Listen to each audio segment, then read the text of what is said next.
මේ කරුමේ දැන්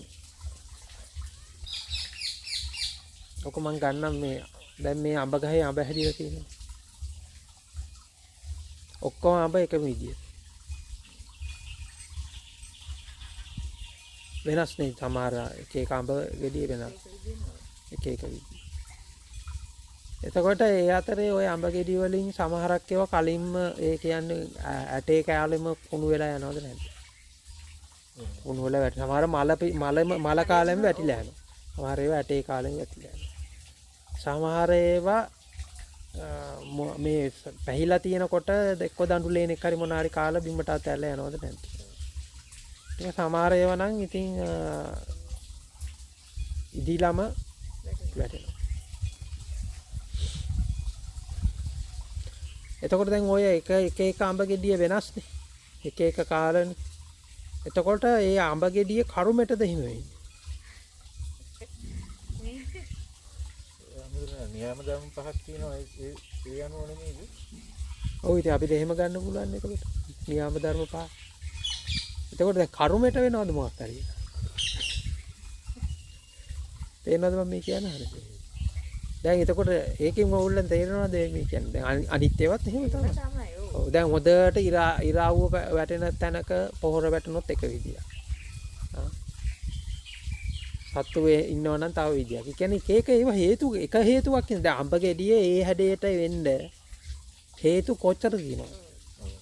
අපි හඳුනන දැන් පාරේදී උනත් දැක්ක බල්ලෙකුට උනත් මොකක් කරේලා දෙන එකක් දැක්කොත් අනේ කරුමෙට උගිස් වෙච්ච දේ වාහනේ. ඒ ඉතින් කියනවා තමයි ඉතින් හැබැයි කරුමෙද තියෙන එක හේතුඵල ධමයක්. අඹ ගෙඩිය වගේම තමයි ඒකත්. ඔව් හේතුඵල ධමයක් නේ තියෙන්නේ. හේතුඵල ධමයක් නේ තියෙන්නේ. එතකොට හේතුඵල ධම කියන එක හුඟක් ඇඩ්වාන්ස් කර්ම කියන එකට වඩා.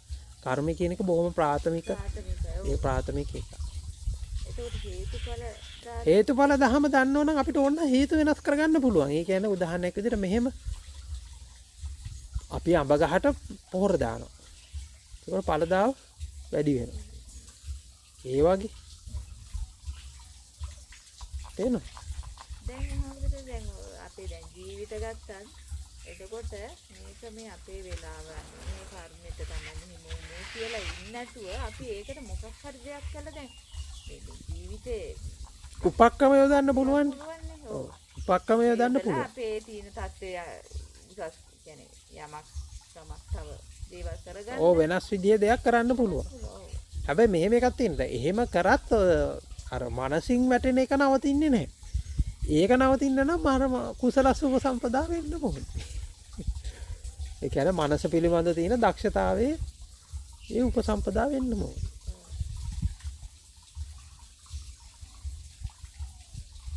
මොකද දැන් එහෙම දෙයක් අපි වෙනසක් කරත් අපි ඒකට තෘප්තිමත් වෙන්නේ නැහනේ. ඒකේ තෘප්තිමත් වෙන්නේ නැහැ. දැන් මොකෝ කරදරයක් නැතිව ඉන්නවා. සතියක් විතර මොකෝත්ම කරදරයක් නැතුව ඉන්නකොට මොකද වෙන්නේ? සතියක් විතර ඉන්නකොට එහෙනම් ගිහලා බොරුවට හරි වලයක් හරි දාගන්න හිතෙනවනේ.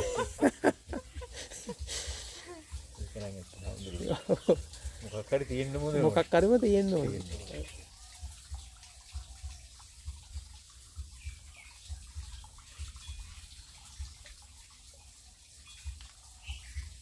ඒකට හැමදෙර දැන් හේතුඵලයක් හේතුක ඵලයක් නේ කර්මඵලය. කර්මඵලය කියන්නේ ඒක තමයි. ඉතින් කර්මඵලය කියලා එකක් නැහැ. නෑ දැන් අපි තුමු දැන් ජීවියෙක් මලොත් ඉපදෙනවා. ඵලයක්. අපෝ. දැන් අඹ ගෙඩිය නැති වෙලා ආයි අඹ ගෙඩිය කොහේ හරි උපදිනවා. නේ එහෙම වෙන්නේ නැහැ නේ. ඒක මට මේ දෙතෙන් ගැටලුව ආවේ. ඉතින් ඕක දැක්කනම් ස්වාමීන් වහන්සේ මේ රහත් දීපු. ඔව්. ඒ අර මෝඩකමට අර හිතන්නේ අවිද්‍යාව ඇතුළේනේ තියෙන පුරුප්පත්ති. පුරුප්පත්තියේ තියෙන අවිද්‍යාව ඇතුළේ. ඒ කියන්නේ අවිද්‍යාව පුනරුත්පත්ති කියලා දෙයක් තියෙනවා නෙමෙයි අවිද්‍යාව නිසා පුනරුත්පත්ති කියලා දෘෂ්ටියක් තියෙනවා. ස්වාමීන් වහන්සේ පෙරවන් සම්මයි ඇහෙනවද? ඔව් ඇහෙනවා.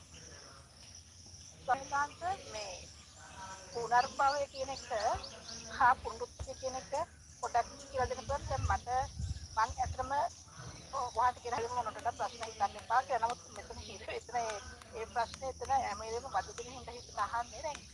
පුනරුත් නැමේ දැන් මේ ශරීරය කියන එක විනාශ වෙලා ගියන් පස්සේ එතනින් එහාට මුකුත් නැත්තම් ස්වාමීන් වහන්සේ ඒ කියන්නේ මේ ඔක්කොම එතකොට ඔක්කොම රඳාපවතින ශරීරය මත වෙන්න ඕනේ. නමුත් දැන් ඒක එහෙම නෙවෙයි ස්වාමීන් වහන්සේ. දැන් මේ ශරීරය කියන්නේ අපි මම කියන්නේ අර මේ ශරීරය කියන්නේ අතන මොකක්වත් රූකඩයක් වගේ දෙයක් නේ. ඒකට ඒක විනාශ වීම නම් මරණයේදී වෙන්නේ.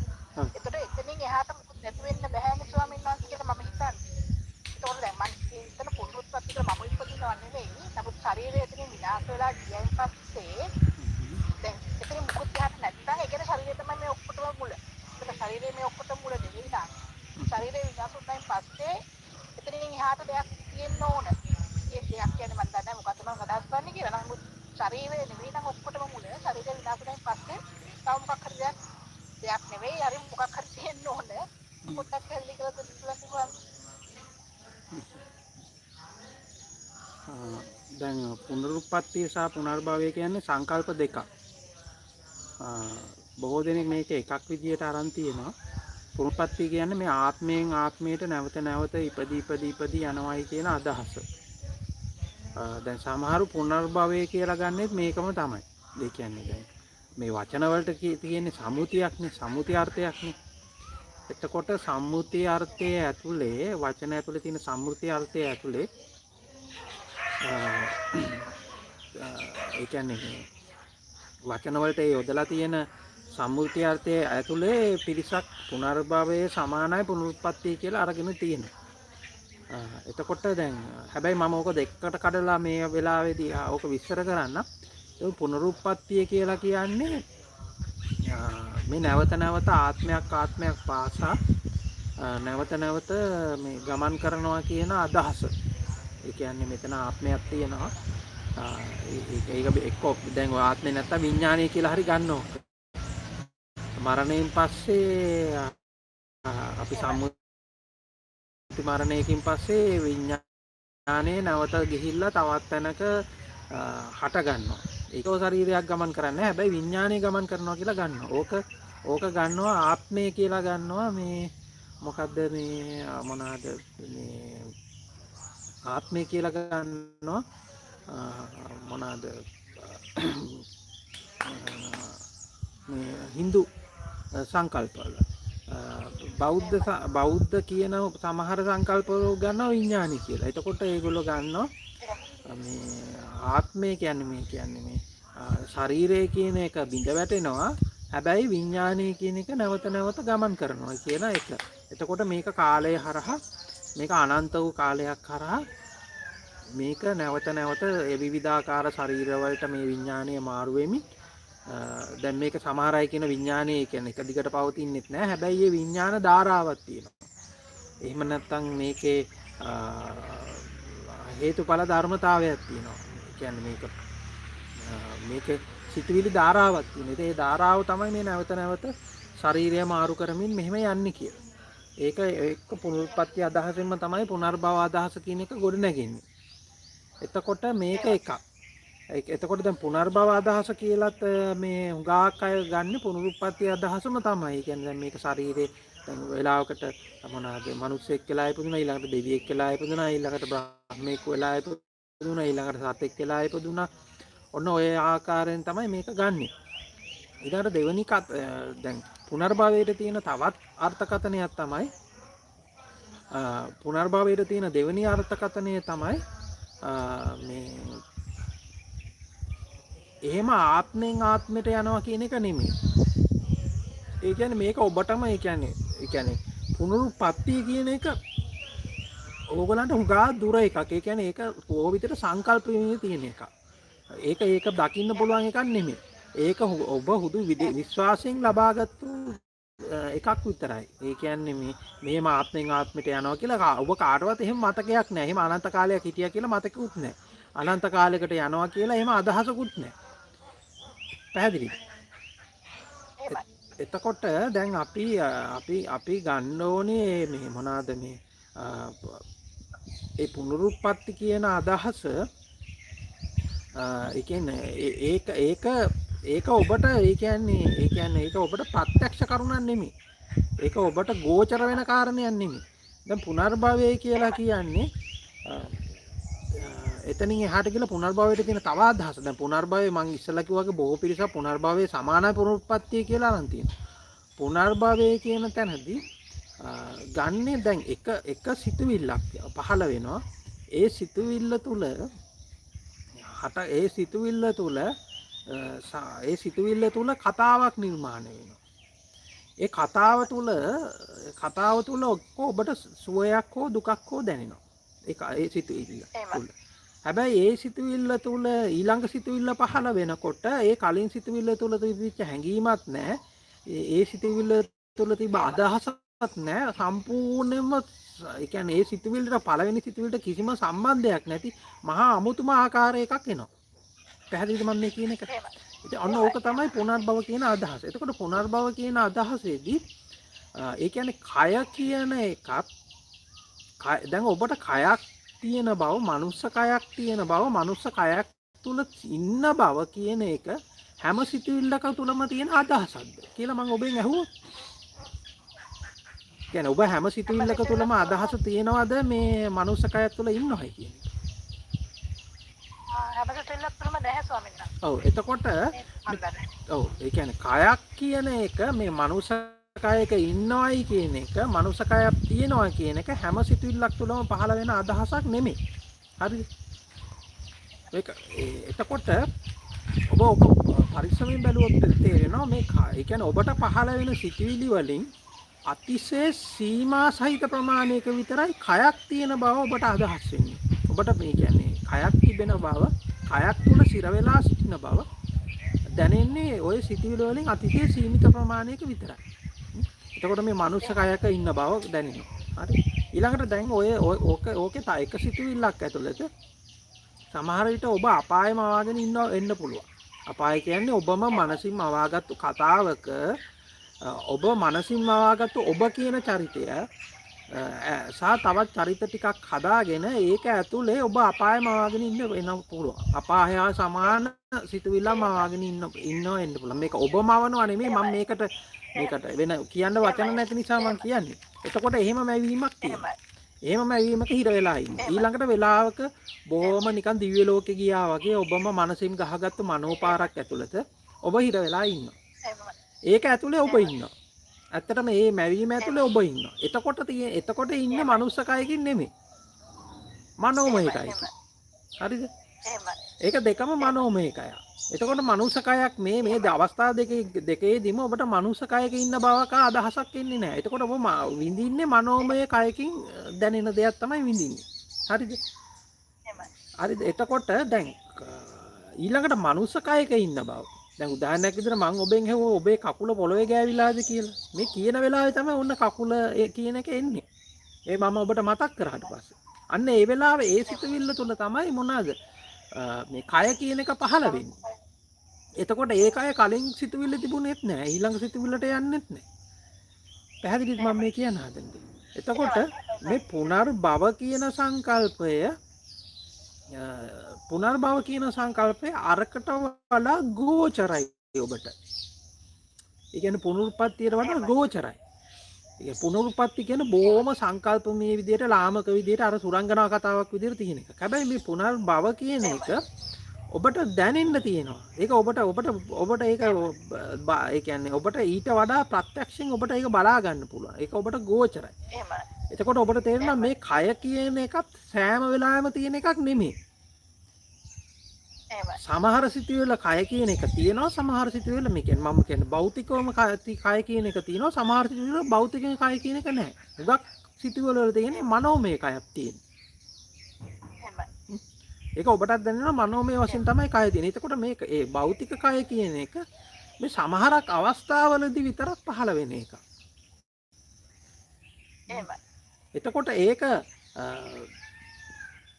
ආයි ඔබ එක්ක මනෝපාරකට ගියොත් ඔබම අර අපායක් හරි දිව්‍ය ලෝකයක් හරි මවාගත්තොත් අන්න ඒක තුල භෞතික කය කියන එක පවතින්නේ නැහැ. ඒක තුල පවතින්නේ මනෝමය කය. හරිද? ඉතින් දැන් මෙන්න මේ පුනර්භවය කියන එක අර මං කිව්ව විදිහට ගෝචරයි. ඒක අරකට වඩා ඔබට දැනෙනවා. මම කියන්නේ ඒක හරිම ඒක පරම සත්‍යයිමයි කියලා. හරිද? හැබැයි ඒක අරකට වඩා ඔබට දැනෙනවා. එතකොට ඔබට පේනවා එහෙමයි. වෙලාවකට ඔබ අපායට යනවා, වෙලාවට ඔබ දිව්‍ය ලෝකෙට යනවා. මේ ඔබ යනවා නෙමෙයි වෙලාවට අපායක් පහළ වෙලා ඒ තුල මනෝමය වශයෙන් ඔබ ඉන්නවා. ඊළඟට දිව්‍ය ලෝකයක් පහළ වෙලා ඒක තුල ඔබ ඉන්නවා. ඊළඟට ඔබට මනුෂ්‍ය කයක ඉන්නවා වගේ තව වෙලාවක දැනෙනවා. එහෙමයි. තේරෙනවද මම මේ කියන්න හදන්නේ? එතකොට මේ මම මේ ඔබ කිව්වට එකම ගෙනා නෙමෙයි මේ හැමතැනම ඉන්නේ. එහෙමයි. එහෙමයි. මේ එකිනෙකට සම්බන්ධයක් ඇත්තේම නැහැ. මම මේ ඔබ මවාගත්ත කියලා මේ වචනේ මම කියන්නේ මේ භාෂාවේ හැම වෙලාවෙම තියෙන්නේ මේ කන්ටිනියුේෂන් එකටත් එක්ක තමයි මේ භාෂාව තියෙන්නේ. මේ භාෂාවේ අපි යමක් කිව්වහම ඒක කන්ටිනියුේෂන් එකක් අපිට දැනෙනවා.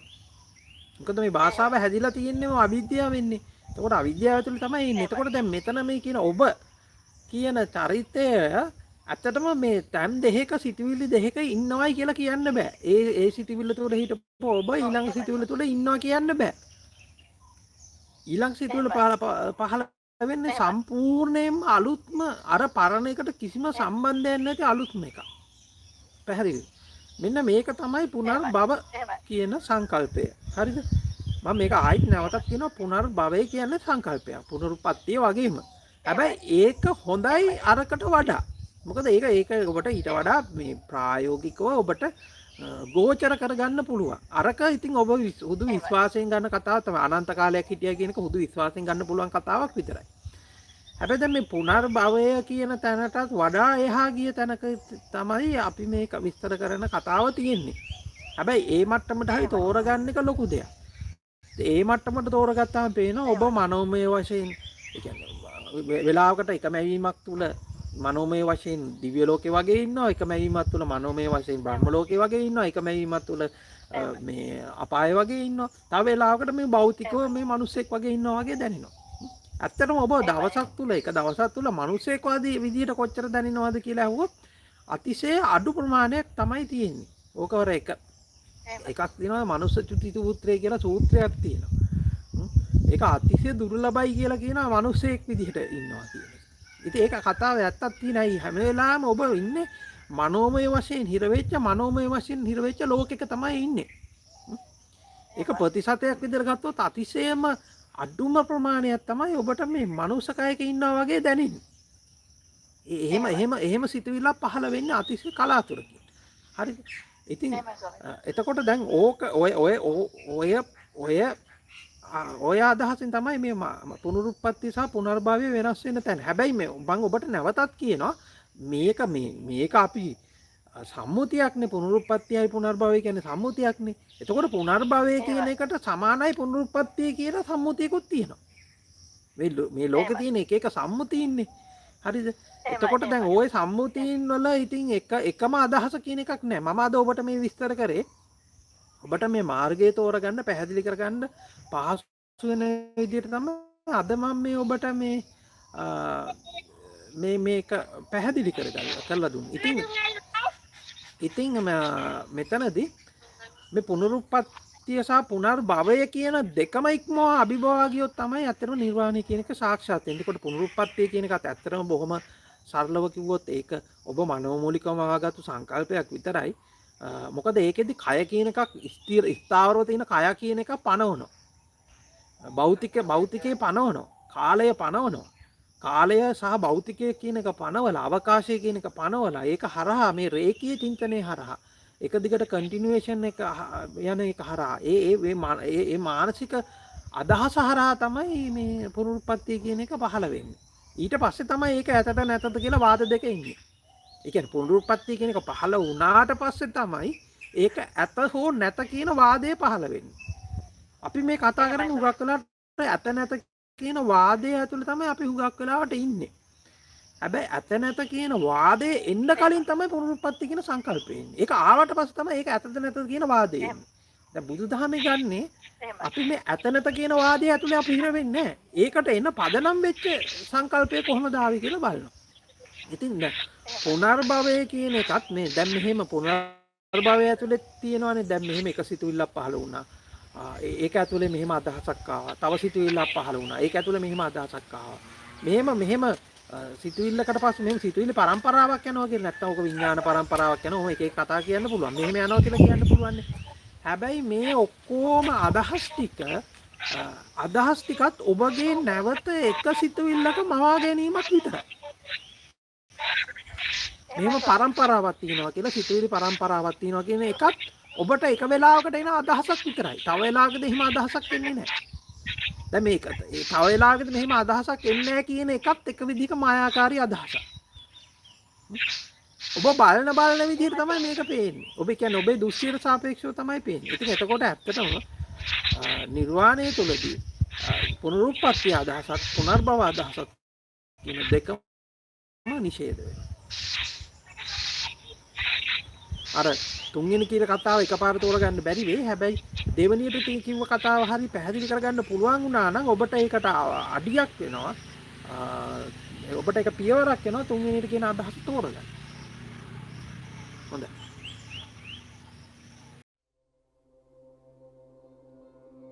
අවසරයි ස්වාමීන් වහන්සේ. ස්වාමීන් වහන්සේ ඇහෙනවද? ඔව් ඇහෙනවා. කියන්නේ. ස්වාමීන් වහන්සේ මේ දැන් අපි මේ මිය ගියාම අපේ චිත්ත ශක්තිය විශ්ව ශක්තියට එකතු වෙලා තිබිලා ඊට පස්සේ නැවත ඒ චිත්ත ශක්තියේ ස්වභාවය අනුව ප්‍රතිසන්දියක් ගන්නවා කියන එක තිරිසන් හරි මනුස්ස හරි කියලා එහෙම ආදර්ශක් ආවනේ. මේක දේශනාවක් ඇත්තටම මේ අන්තර්ජාලයේ ශ්‍රවණය කරද්දී ඔව් ඒකේ අමුසි සත්‍යතාවයක් තියෙනවා කියලා පොඩ්ඩක්. දැන් එතනදී අපි මෙහෙම ගමු. දැන් පුනරුත්පත්තිය සහ පුනර්භවය කියන්නේ සර්ව සම්පූර්ණයෙන්ම අහසට පොළොව වගේ කතා දෙකක්. එතකොට දැන් හැබැයි මේක බොහෝ කාලයක් තිස්සේ දැන් ඔබට පරම්පරාවෙන් දෙමව්පියන්ගෙන් ඒ වගේම පොත්පත් වලින් ඒ වගේම විවිධාකාරයේ දේශන වලින් ඔබට ඇවිල්ලා තියෙනවා අදහසක්. මේ කියන්නේ මේ පුනරුත්පත්තිය කියන අදහස ඇවිල්ලා තියෙනවා. එතකොට මේ පුනරුත්පත්තිය කියන අදහස ඇත්තටම මේ බුද්ධ ආගමේම තියෙන එකක් නෙමෙයි. ඒක බුද්ධ ආගම නොවන බොහෝ ආගම්වල මේ පුනරුත්පත්තිය කියන සංකල්පය තියෙනවා. එතකොට දැන් හුඟක් වෙලාවට හුඟක් අයගේ අදහසක් තියෙනවා මේ පුනරුත්පත්තිය තමයි මේ බුද්ධ ආගමේ පදනම කියලා. ඒ කියන්නේ බුද්ධ ආගම කියලා කියන්නේ මේ පුනරුත්පත්තිය කියලා තමයි බොහෝ දෙනෙකුට තියෙන අදහස. එතකොට මේ පුනරුත්පත්තිය කියන්නේ දැන් ඔය කියන විදිහට පුනරුත්පත්තිය කියලා ගත්තාම මෙහෙම ඒ කියන්නේ ඒක කතා කරනවා තල 31ක් ගැන කතා කරනවා. එතකොට මේ තල 31 ඇතුලේ නැවත සත්‍යයක් නැවත උත්පත්ති ලැබමින් යන කතාවක් තමයි තියෙන්නේ. බොහෝ දෙනෙකුට තියෙන අදහස ඕක තමයි. බොහෝ දෙනෙකුට තියෙන්නේ මේ මිනිස්සෙක් වෙලා උපදිනවා, ඊළඟ අද්දවේ දෙවියෙක් වෙලා උපදිනවා, ඊළඟට ආයේ අපායේ උපදිනවා. ඔන්න ඔහොම අදහසක් තියෙනවා. දැන් මේක පුනරුත්පත්ති සංකල්පය. එතකොට මේ පුනරුත්පත්ති සංකල්පය කියන එක තනිකර මේ බුදුදහම තුල විතරක් පවතින එකක් නෙමෙයි. හැම ආගමකම උගතම බොහෝ ආගම්වල ඒක පවතිනවා. ඒ කියන්නේ විශේෂයෙන්ම ජෛන ආගමේ ඒ වගේම හින්දු කිව්වහම ලොකු එකක්. හින්දු කියලා ඇත්තටම ආගමක් තනි ආගමක් කියලා සඳහන් කරන්න බෑ. ඒකෙත් විවිධාකාර අදහස් ගොඩාක් තියෙනවා. ඉතින් ඒකෙත් ප්‍රධාන වශයෙන් තියෙන අදහස තමයි මෙහෙම මිනිස්සයා නැවත මරණයෙන් පස්සේ උප්පත්තිය ලබනවා කියලා. එතකොට සමහර වෙලට වෙනත් ආගම්වල දැන් උදාහරණයක් විදිහට අපි ක්‍රිස්තියානි දහමේ වුණත් පොදු විශ්වාසය, ඒකෙත් විශ්වාසයන් වල වෙනසක් තියෙනවා. එක එක්කිනාගේ පොදු විශ්වාසයක් තියෙනවා මිනිස්සයා මරණයෙන් පස්සේ ස්වර්ග රාජ්‍යයේ උප්පත්තිය ලබනවා කියලා. එතකොට දැන් ඕක පුනරුත්පත්ති අදහස. එතකොට පුනරුත්පත්ති අදහස කියන එක ඇත්තටම ඔබට ගන්න වෙන්නේ මේ ප්‍රත්‍යක්ෂයකින් නෙමෙයි. දැන් අපි තෝරගන්න ඕනේ ප්‍රත්‍යක්ෂය සහ විශ්වාසය. මේ ප්‍රශ්නෙට උත්තර දෙන්නකොට අපිට එන්න වෙනවා ප්‍රත්‍යක්ෂය සහ විශ්වාසය කියලා දෙකක් මම ඔබට කියනවා. ප්‍රත්‍යක්ෂය සහ විශ්වාසය කියලා කියන්නේ දැන් අපි ඒක බොහොම නිකන් සරල උපමාවකින් ඒක ඔබට කියන්නම්කෝ. හිතන්න දැන්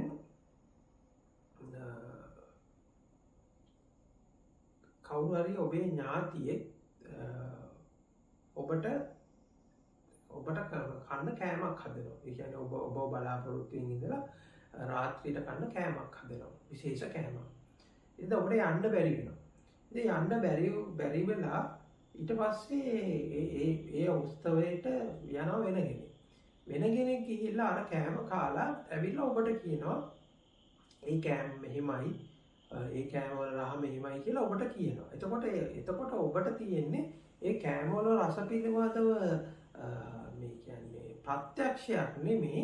එතකොට ඔබට තියෙන්නේ කෑම වල රහ ගැන ඔබ මවාගත්ත. ඒ කියන්නේ අර ඒ කියන්නේ දැන් ඒ උත්සවයට සහභාගී වෙච්ච වෙනත් අය විසින් එක වෙලාවෙදි කියපු කතා අදහස් වලින් ගොන්න හරහා ඔබගේ මනසේ ගොන්නගාගත්තු චිත්ත රූපයක් තමයි තියෙන්නේ.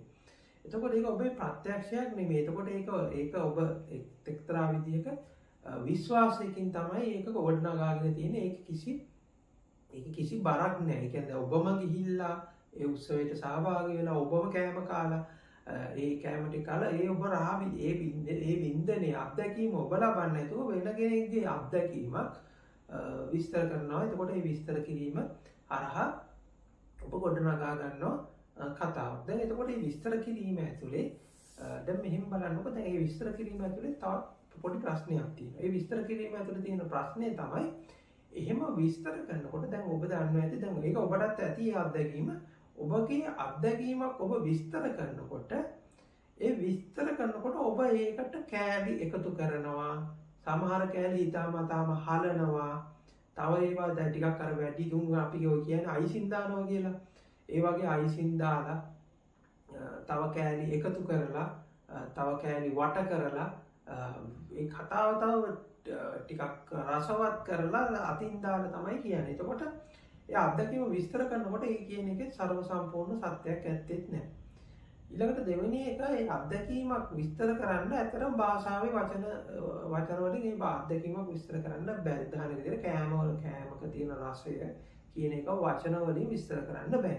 ඒක වචන වලින් විස්තර කරන්න බෑ. වචන වලින් විස්තර කරනකොටම අපි විස්තර කරන්නේ ඒක නෙමෙයි වෙනත් කතාවක් තමයි විස්තර කරන්නේ. එතකොට ඒක එක කාරණයක්.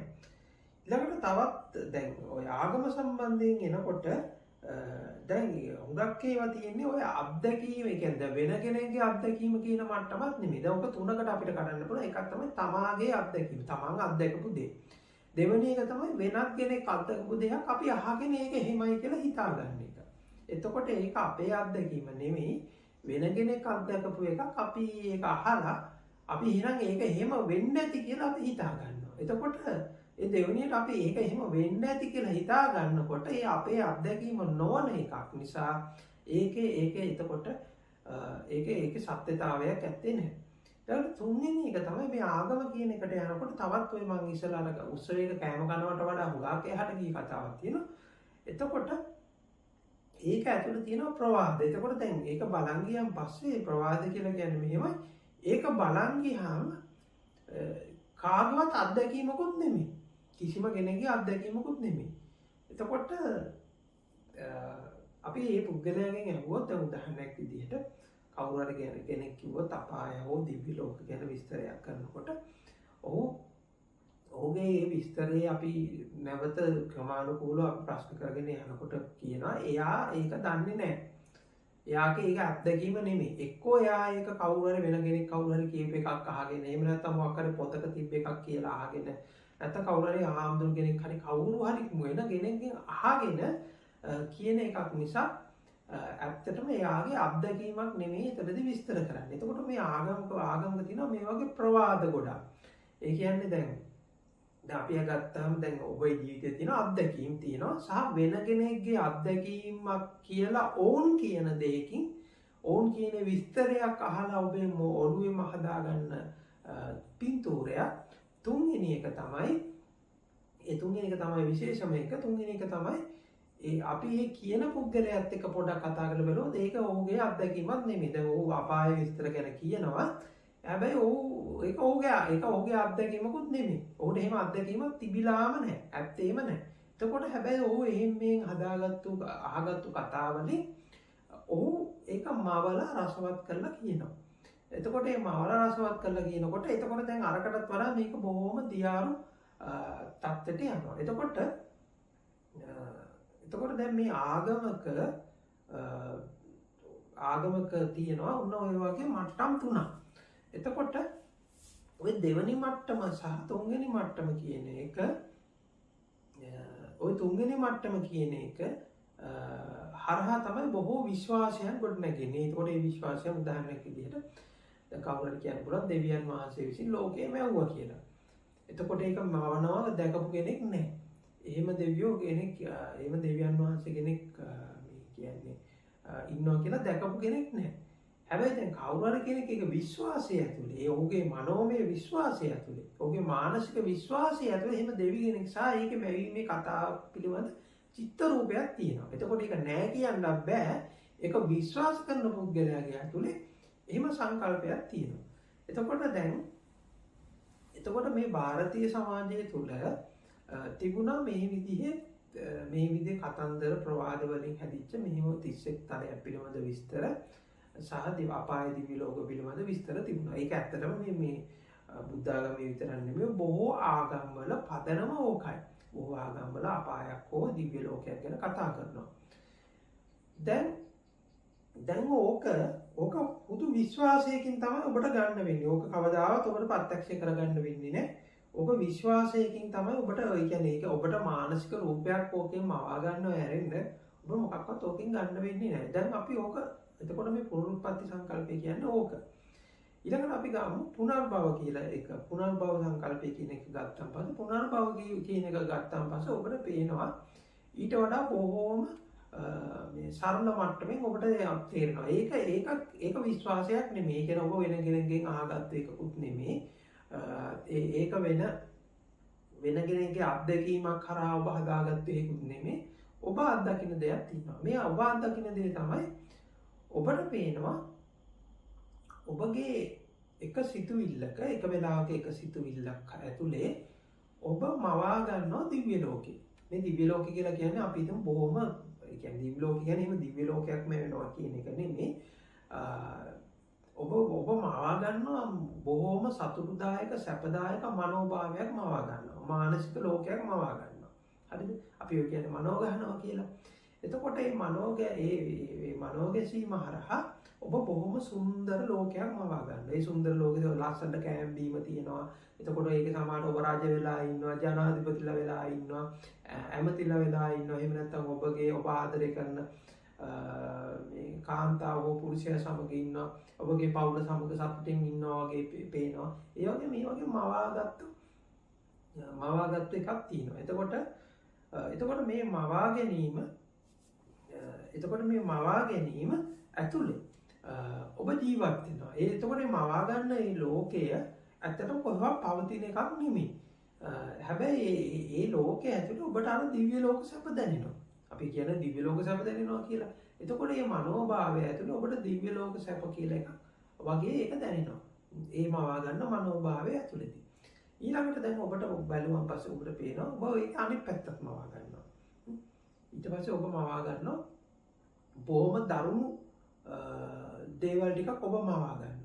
එතකොට මේ බොහොම දරුණු දේවල් ටිකක් බොහොම දරුණු අත්දැකීමක් දරුණු කතාවක් ඔබගේ කියන්නේ ඔබ දන්න චරිත ටිකම අරගෙන තමයි මේක මවා ගන්න. එතකොට ඒක හරහා ඔබ පීඩාවටපත් වෙනවා. මේක මේ බාහිරින් එන පීඩාවක්වත් කොහෙන්වත් එන පීඩාවක් නෙමෙයි. ඔබගේ මානසිකව මනෝභාවය තුළ හදාගන්න මානසික ලෝකයේ තුළ මවා ගන්න අපාය ඇතුලේ තමයි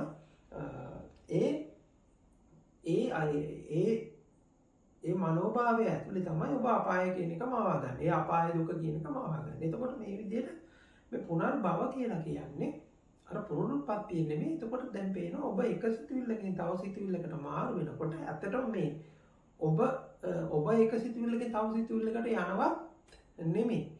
එක සිතුවිල්ලක ඔබ ඉඳලා ඊළඟ සිතුවිල්ලට ඔබ යනවත් නෙමෙයි. එක සිතුවිල්ලක ඔබ කියන චරිතය සමහරට රජ කෙනෙක් විදියට එහෙම නැත්නම් මේ බොහොම සතුටුදායක මේ සතුටින් ඉන්න කෙනෙක් විදියට ඒකේ මැවෙනවා. ඊළඟ එකේදී ඔබ කියන චරිතේ මැවෙන්නේ සමහරට බොහොම දුක් විඳින බොහොම පීඩාකාරී දෙයක් විදියට. එතකොට මේ පළවෙනි චරිතෙත් නෙමෙයි දෙවෙනි එකේ මැවෙන්නේ.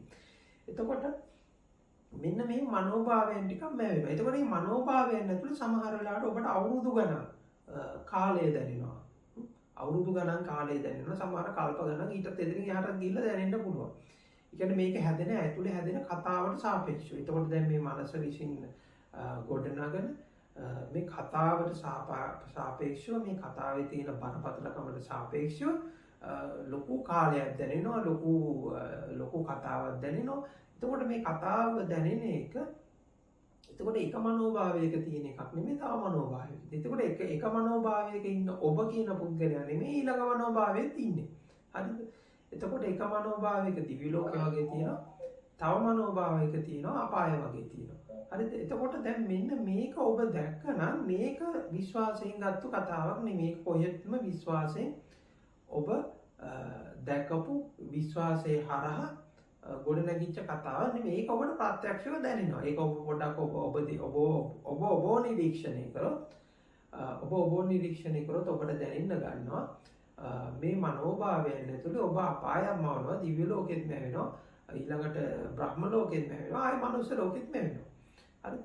එතකොට මේ මැවීම හරහා ඒක ඇතුළේ මේ අතර මැවෙනවා කියලා කියන්නේ එහෙම එකක් ඇත්තටම තියෙනවා කියලා ගන්න එක. මේ එහෙම මානසික ස්වභාවයක් මැවෙනවා.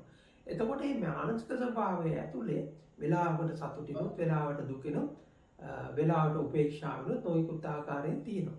එතකොට දැන් මෙන්න මේ කතාව ඊට වඩා ඔබට අත්දකින්න පුළුවන් එකක්. එතකොට ඒක ඇතුලේ සමහර වෙලාවට ඊළඟ ඒක ඇතුලේ තියෙනවා දැන් ඊළඟ අත්බැව පිළිබඳ අදහස. එතකොට ඒ ඊළඟ අත්බැව පිළිබඳ අදහස තියෙන්නේ ඊළඟ අත්බැව තුල නෙමෙයි දැන් මේ හදන කතාව ඇතුලේමයි.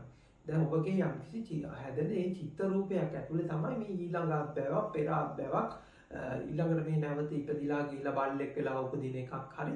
ඒ උපදින බල්ලා වෙලා උපදින බල්ලා ඉන්නේ අර කතාව ඇතුලේ. අර චිත්තේ රූපේ ඇතුලේ. ඉතින් එතකොට ওই චිත්ත රූපේට තමයි එක විදිහකට නාම රූප කියලා කිව්වේ. එහෙම නැත්නම් ඔබට වායු විඥානය කියලා කියනවා. එහෙම නැත්නම් ඔබට සංකාරය කියලා කියනවා ওই චිත්ත රූපේට. එක කාර්ය විස්තර කරන්න පුළුවන්. ඉතින් ඕක ඇති වෙන්නේ අවිද්‍යාවෙන්. එතකොට ඒක ඇති වෙන්නේ අවිද්‍යාවෙන් කියනකට වඩා ඒක ඇත්තක් ලෙස ගන්න අවිද්‍යාවෙන්. ඒක සත්‍යයක් ලෙස ගන්න අවිද්‍යාවෙන්. ඒක සැබවින්ම පවතින එකක් විදිහට ගන්න අවිද්‍යාවෙන්. එතකොට දැන් මෙහෙම ස්වභාවයක් තියෙනවා. එතකොට දැන් පුනරුත්පත්ති කියන එක අභිභවා ගිහිලා පුනර්භවය කියන එක දකින්න ඕනේ. එතකොට පුනර්භවය කියන එක දකිනකොට ඒක අර විශ්වාසයකින් අර මේ ගන්න එකක් නෙමෙයි. ඒක ඔබ බොහොම ප්‍රත්‍යක්ෂයෙන්ම අත්දකින්න එකක්. එතකොට මේ ප්‍රත්‍යක්ෂයෙන් අත්දකින්න එකේ ඔබගේ මානසික ස්වභාවය දකිනකොට ඔබ ගැන සහ ඔබගේ මනස ගැන බොහොම කියන්නේ බොහොම කලින්ට වඩා හොඳ අවබෝධයකට පත් වෙනවා. එතකොට ඒකේ තියෙන රැවටීම ගැන අවබෝධයකට පත් වෙනවා. එතකොට මේ රැවටීම ගැන අවබෝධයකට පත් වෙනකොට ඔබට පේන්න පටන් ගන්නවා මේ මරණය කියන එකත් දැන් අපි දැන් කතා කරන්නේ මරණය පස්සේ කතාවක්නේ. එතකොට මේ මරණය කියන එකත් ඔබ දැන් මේ වෙලාවෙම වාගෙන ඉන්න සංකල්පිත මරණයකින් තමයි ඔබ දුක් විඳින්නේ කියලා. එතකොට මේ සංකල්පිත මරණයක් මවාගෙන ඒ සංකල්පිත මරණයේ තියෙන කොහෙද කියලා කොහෙවත් තියෙන එකක් නෙමෙයි. ඔබේම මනෝභාවය තුළ ඔබ මවා ගන්න අපාය තුළ තමයි මේ මරණය තියෙන්නේ. ඒ මරණය කියන සංකල්පයේ තියෙන්නේ. එතකොට මේ මරණය කියන ඒ සංකල්ප නිසා ඔබ දුක් විඳිනවා. එතකොට ඔබ දුක් විඳිනවා කියලා කියන්නේ ඒක ඇතුලේ මේ මරණය කියන සංකල්පයේ අත්විඳින මම කියන සත්‍යය ඒක ඇතුලේ මම කියලා චරිතෙකුත් ගොඩ නැගිලා දුක් විඳිනවා වගේ පේනවා. ඒ වගේම අනිත් පැත්තට ගිහිල්ලා වඩාත්ම වැදගත් වෙන්නේ මරණයෙන් පස්සේ කියන්නේ ඔබ ඉන්නවද ඔබ නැද්ද ඔබ බල්ලෙක් වෙනවද පූසෙක් වෙනවද කොහෙවත් යනවද කියන එකට වඩාත්ම වැදගත් දේ තමයි ඔබ මේක අල්ල ගන්න තියෙන තැන ඔබ මේ අවස්ථාවේදී ඔබ පවතිනවාද මේ අවස්ථාවේදී ඔබ ඉන්නවද? මේ අවස්ථාවේදී ඇත්තටම ඔබ ඉන්න මනුස්ස ලෝකෙකද? මොකද මනුස්ස ලෝකෙ කියලා කිව්වන් පස්සේ දැන් ඔබලට තියෙන අදහසක් තමයි මේ හැමෝම ඉන්නේ එකම මනුස්ස ලෝකෙක කියලා. හැබැයි ඔබ හොඳට බැලුවොත් පේනවා මේ ඔබ මනුස්ස ලෝකෙ කියලා කියන්නේ ඔබගේ අත්දැකීමට සාපේක්ෂව හදාගන්න මානසික ලෝකයක් තමයි මනුස්ස ලෝකෙ කියලා කියන්නේ. එතකොට දෙන්නේ කවදාවත් එකම මනුස්ස ලෝකෙක රැඳෙන්නේ නැහැ, පවතින්නේ නැහැ. දෙන්නෙක් ඉන්නේ මනුස්ස ලෝක දෙකක. ඉතින් එකම මනුස්ස ලෝකෙ කවදාවත් පවතින්නේ නැහැ. ඉතින් එතකොට ඒ වගේම හොඳට මතක තියාගන්න අර දෙන්නෙක් කියලා කිව්වට එක්කෙනෙක්ට තියෙන මනුස්ස ලෝකය ඒකත් අවස්ථා දෙකකදී එකම මනුස්ස ලෝකේ නෙමෙයි ඔබට හම්බෙන්නේ. ඉතින් එතකොට දැන් ඔබට තියෙන මනුස්ස ලෝකෙත් මායාවක් වෙනකොට අපාය දිවි ලෝකෙ ගැන කොන කතාවක්ද? එතකොට මේ දැන් ඉන්න ඔබ මම කියන කෙනත් මායාවක් වෙනකොට මරණින් මත්තේ ඉන්න මම ගැන මේ කවර කතාවද? අපි අර කතාවට කියන්නේ මේ මොනවාද මේ යකඩ මල්ලට මේ මොකද්ද මේ කියන්නේ මේ ගුල්ල ගැව්වනම් වී මල්ල නොබලාම ඉස්කරපී කියලා වගේ කතාවක් තියෙනවා. ඒ වගේ අපි මේක දැන් මේ අවස්ථාවේදී මේ තියෙන ස්වභාවය ඔබ අත්දැක්කොත් ඒක තියෙන සැබෑ තත්ත්වය ඔබ ගවේෂණය කරගත්තොත් ඒක පරීක්ෂණය කරගත්තොත් ඔබට ඔය ගැටලුව ඉතුරු වෙන්නේ නැහැ. ඔය ගැටලුව ඇත්තටම ඇති වෙන්නේ මෙහිම අනවරතව පවතින මම කියන සත්‍යේ පවතිනවා. ඒ වගේම මේ ලෝකයක් එම අනවරතව පවතින ලෝකයක් පවතිනවා කියන දෘෂ්ටිය හරහා තමයි ඔය සියලුම තල සියලුම දේවල් ආත්මිකින් ආත්ම කියන්නේ ආත්මෙන් ආත්මයකට උත්පත්ති ලබන සත්‍ය පුද්ගලෙක් පිළිබඳ අදහස එන්නේ.